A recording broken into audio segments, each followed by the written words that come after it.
Якутская лошадь не единственное, но уникальное домашнее животное, которое компенсирует потерю влаги в организме размеренным употреблением кристаллизованного снега.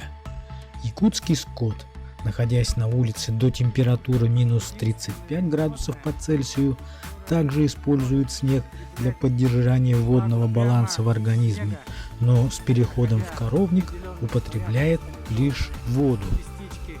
Сейчас мы отправимся в другое место, где на озере, как и много веков назад, наши предки делают проруби, айбоны для того, чтобы напитать влагой крупный рогатый скот, якутских коровок и быков.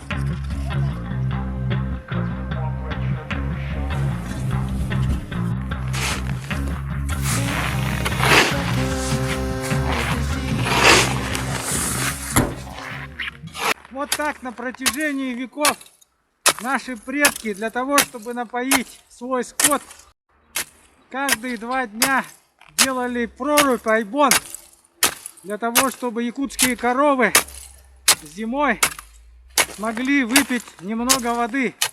Может быть, это праздный вопрос, но спросите сами себя, а как в эпоху позднего плейстоцена восстанавливали свой водный баланс такие исполины, как шерстистые слоны, мамонты. Только якутским ученым удалось угадать секрет того, как они получали зимой влагу. А температура была примерно такая. Сейчас где-то минус 48, но в те времена температура опускалась до минус 40 градусов.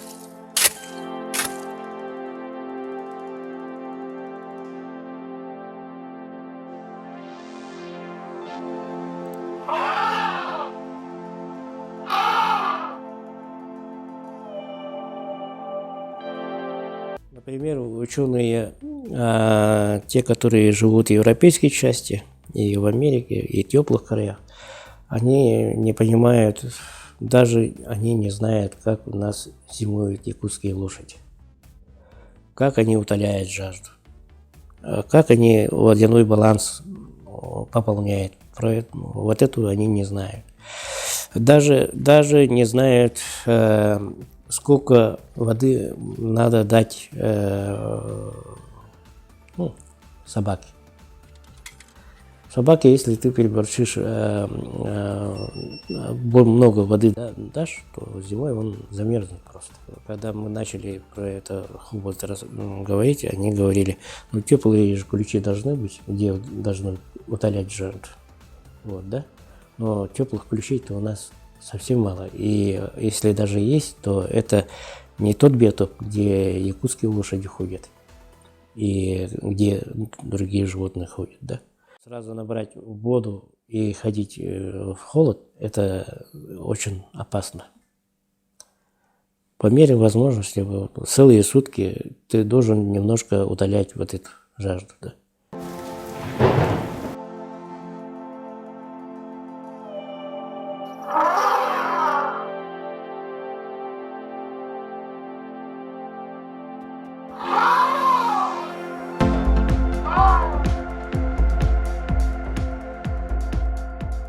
В 2012 году,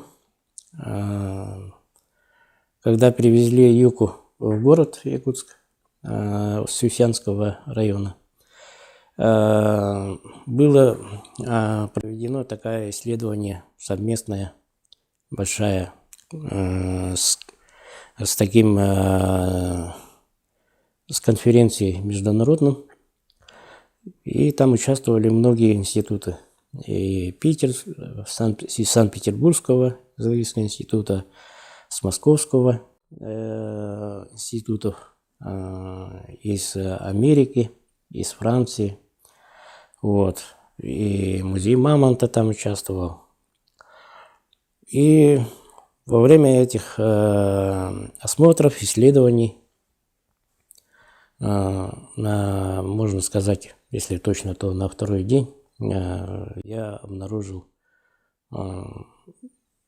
необычное вот расширение. Но так как такие новые находки сразу не говорят, я Альберту Васильевичу, своему заведующему, подошел и сказал, что есть такая вот особенность хобота мамонта. Он сказал, ну, это потом уже будем смотреть. Она так вот отложилась до 2013 года.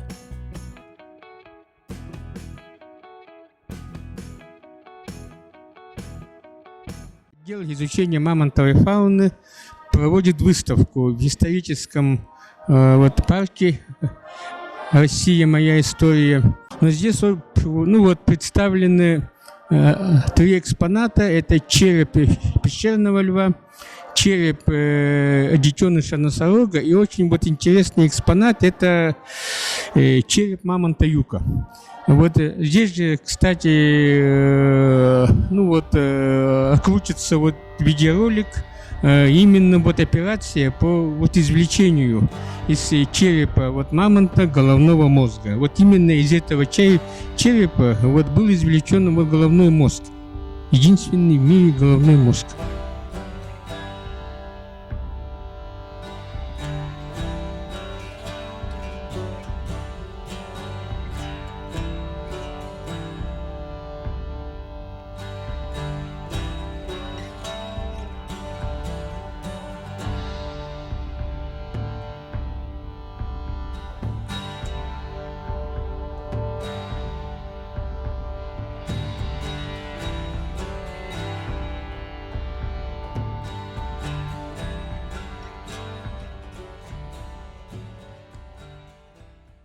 Но когда мамонтов будут клонировать, если какое-то животное там появится, то не только у этого животного волосы должны быть, но и еще характерная эта пища его это расширение хобота мамонта. Тогда только это можно считать, что это мамонт. Это мамонтенок юка, кончик хобота, и идет хобот, и она отсюда начинается расширение, и идет уже сужается здесь, нормальный хобот идет в голове. Это самая такая отличительная черта от хобота слона у мамонта. Этим расширением он утоляет жажду, выгребая, набирает снег и утоляет жажду. Она была такая довольно такая широкая, как ладошка у человека. Тут еще валик, по краям валики были. Зимой, когда озера, реки, там вода замерзала, льдом покрывалась, да? Она же не могла утолить жажду, воды-то нет в это время. И когда уже надо было снег вычерпывать, и у него появился такие расширения. Почему целый год она была отложена? Потому что после этих исследований сразу было заморожено обратно мамонтенок юка. И через год уже, на 2013 году весной, когда уже готовились к выставке в Японию, японцы сказали, надо передать форму, как она была найдена. Когда растаяла, и было дальнейшее исследование этого расширения хобота мамонта в то время. И в 2012 году я первые обмеры взял этого хобота расширения. Анатомическое строение мамонта и слона не позволяет им удобно восполнять организм влагой прямо ртом. Для этого они используют свой хобот. У современного слона примерно эта же часть хобота используется для захвата каких-либо объектов. В данном случае вы видите умелую работу слона по отрыванию растительной массы и стряхиванию с нее остатков земли. У мамонта подобный участок хобота использовался в зимних условиях и для зачерпывания снега, который должен был равномерно небольшими порциями поступать в организм, питая его влагой.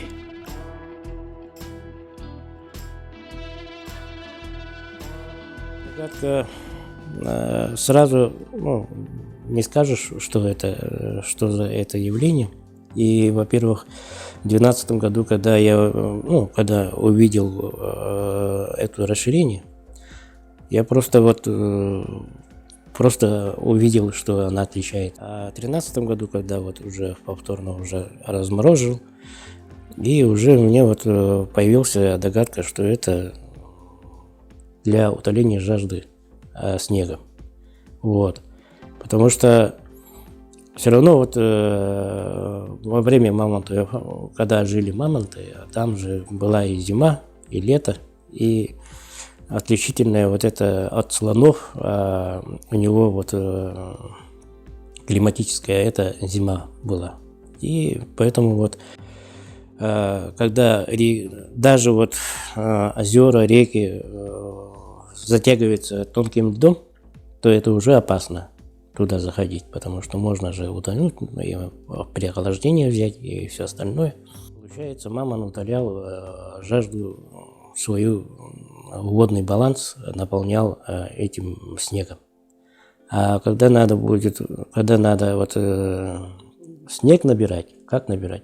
Кончиком хобота много не наберешь, а хоботом, который как шланг, тоже не наберешь на него. И получается, если у тебя человек тоже когда снег набирает, он же ладошку держит так, и потом уже набирает и утоляет жажду. Когда ходишь на охоту за крупным животным, дичью, ты если гоняешься пешком, на своих двоих, то ты все равно утоляешь жажду снегом.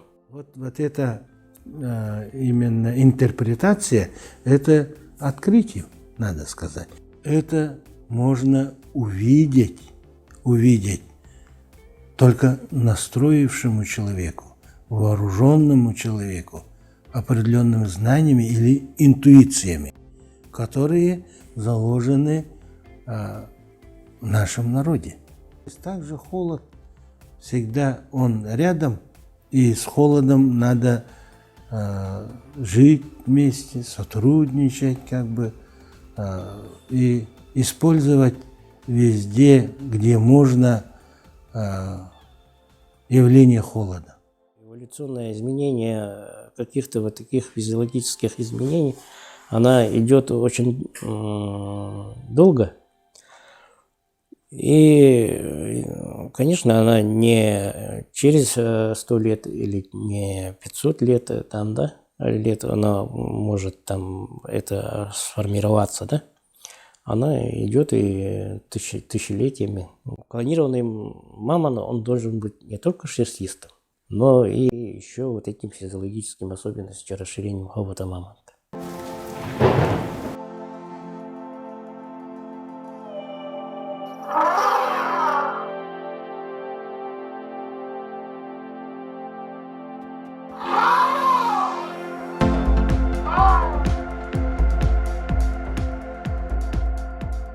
Шерстной покров у мамонта довольно хороший. У него есть и подшерсток, и шерсть, и остистые, длинные волосы есть, Нормально, хорошо одетый, скажем. У мамонта жир очень такой тоже жиром покрывается очень хорошо. И подкожные жиры у него очень хорошо развиты. И как у якутского лошади, вот на горбе же тоже есть жировой вот этот, да, прослойка.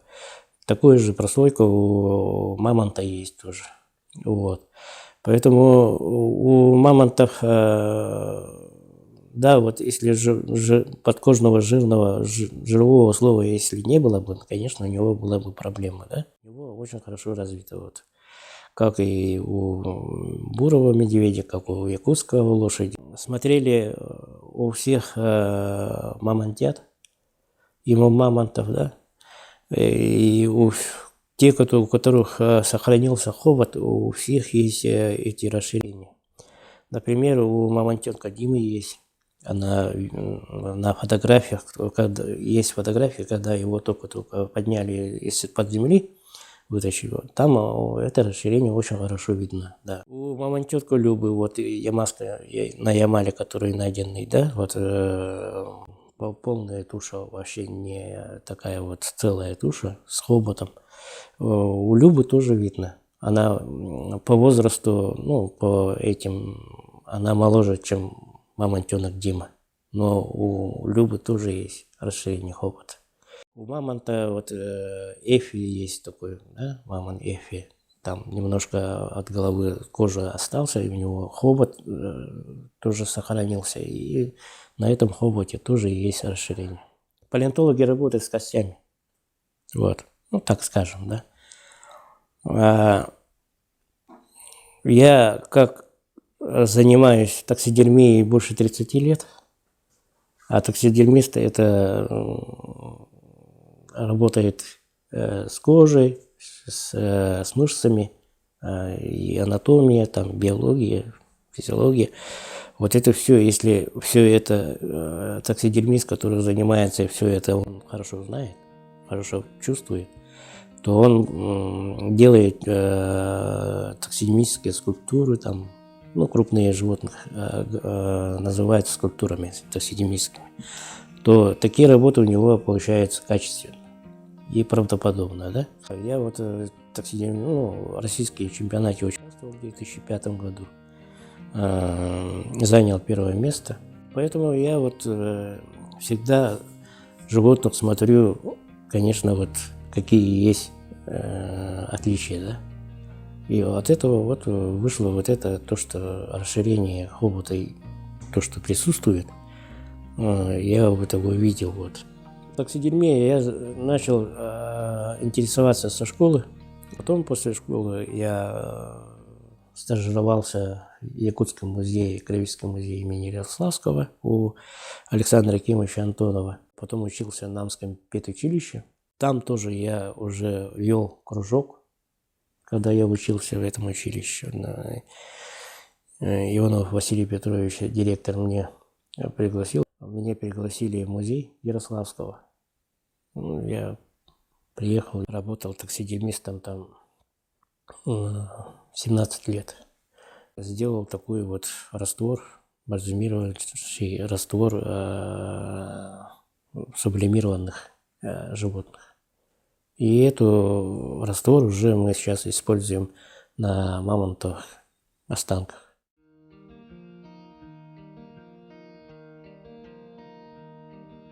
Правильная поставленная задача, которую мы стараемся в Академии наук настроить, наших ученых, эту задачу, правильно построить эту задачу, потом будем говорить, что да здравствует холод.